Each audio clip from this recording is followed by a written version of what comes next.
Vamos a explicar en qué consiste un número primo y un número compuesto. Para eso nos vamos a auxiliar de galletas. ¿Qué consiste un número compuesto? Un número compuesto es aquel que se puede dividir por más de dos números, por más del uno y por más de él mismo. Un ejemplo, si tengo 4 galletas y las quiero repartir entre 4 amigos, es una operación bastante sencilla. 4 dividido entre 4 es a 1, mi residuo es 0. Ahora, nuevamente, esas 4 galletas si las quiero dividir entre 2 amigos. Bastante sencilla la operación. Quedaría 4 dividido entre 2.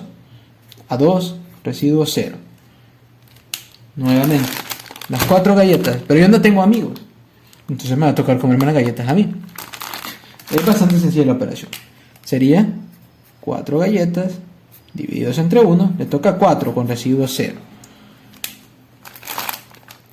Esos que hemos escrito ahorita son los divisores del número 4. ¿Por qué? Porque su residuo es 0. Si bien hay más divisores, en el caso de que yo quisiera repartir 3 galletas, me va a sobrar una, pero ese ya no sería un divisor. Sería nada más una distribución con una sobra de 1 o un resto de 1. El número compuesto es aquel que se puede dividir de diferentes maneras, pero de maneras exactas. ¿Qué quiere decir esto? El 4 yo lo puedo dividir entre 1, el 4 lo puedo dividir entre 2 y el 4 lo puedo dividir entre 4. Eso no es un número primo. Ahora, ¿qué si es un número primo?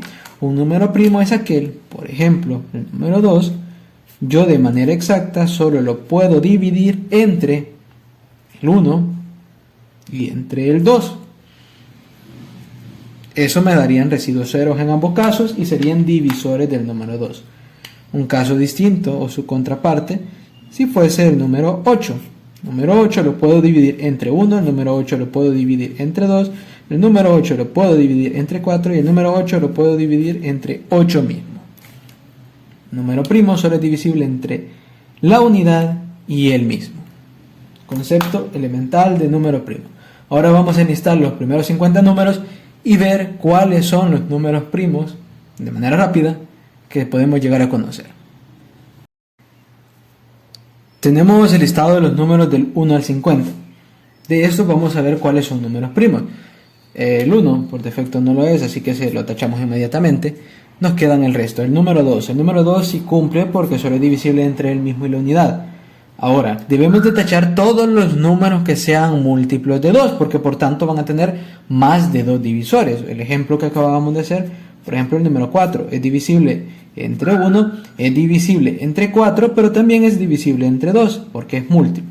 Entonces, todos los múltiplos de 2 son aquellos que terminan en 0 o en 2 o en fracción un número par. ¿Qué quiere decir? El 12, 22, 32, 42...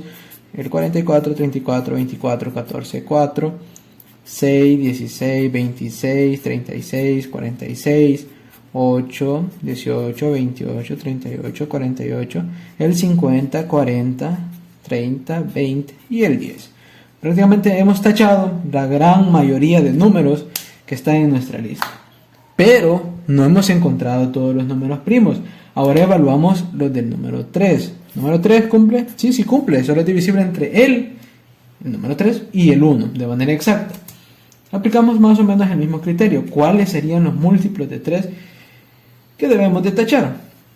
Pues lo que vamos encontrando en orden. El 6 ya está tachado, tachamos el 9, tachamos el 15, tachamos también el siguiente múltiplo que vamos encontrando de 3 en fila, características, si sumamos los dígitos y suman un múltiplo de los primeros dígitos de 3, por ejemplo el 21, 2 más 1, 3 sería un múltiplo, lo cancelamos, el 27, el número 42 que ya está tachado, el 51 que no lo tenemos y lo tenemos hasta acá.